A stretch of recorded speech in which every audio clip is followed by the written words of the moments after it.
शाळेत मुलींच्या आरोग्य आणि सन्मानाच्या दृष्टीने सर्वोच्च न्यायालयाने एक महत्त्वपूर्ण आणि ऐतिहासिक निर्णय दिला आहे। मासिक पाळीच्या आरोग्याचा अधिकार हा संविधानाच्या कलम 21 अंतर्गत येणाऱ्या जगण्याच्या मूलभूत अधिकारांचा अविभाज्य भाग असल्याचे स्पष्ट करत सर्वोच्च न्यायालयाने देशातील सर्व राज्य आणि केंद्रशासित प्रदेशांना शाळांमध्ये विद्यार्थिनींसाठी मोफत सॅनिटरी पॅड उपलब्ध करून देण्याचे आदेश दिले आहेत। न्यायमूर्ती जे.बी. पारडीवाला आणि आर. महादेवन यांच्या खंडपीठाने 6वी ते 12वीच्या वर्गातील मुलींसाठी केंद्र सरकारच्या मासिक पाळी स्वच्छता धोरणाची अंमलबजावणी सरकारी अनुदानित तसेच खासगी शाळांमध्ये सक्तीची असल्याचे नमूद केले।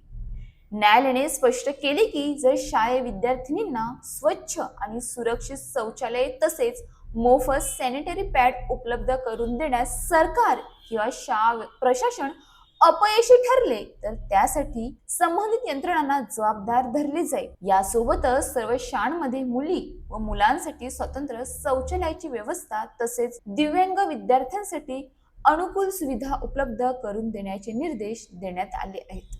सर्वोच्च न्यायालयाने खासगी शाळांना स्पष्ट शब्दात इशारा देत सांगितले की जर त्यांनी मुलींसाठी आवश्यक स्वच्छता सुविधा आणि सॅनिटरी पॅड पुरवले नाहीत तर त्यांची शाळा मान्यता रद्द केली जाऊ शकते। विद्यार्थिनींच्या आरोग्याशी कोणतीही तडजोड खपवून घेतली जाणार नाही असेही न्यायालयाने स्पष्ट केले। हा निर्णय केवळ न्यायालयीन आदेश नसून मुलींच्या शिक्षण आरोग्य आणि आत्मसन्मानाला बळ देणारा सामाजिक संदेश आहे। योग्य अंमलबजावणी झाल्यास मासिक पाळीमुळे शिक्षणापासून दूर राहणाऱ्या हजारो मुलींसाठी हा निर्णय नवे दार उघडणारा ठरणार आहे। अशाच ताज्या बातम्यांसाठी आमच्या न्यूज पोलीस रिपोर्टर चॅनलला लगेच सबस्क्राईब करा आणि बेल आयकॉन दाबायला विसरू नका।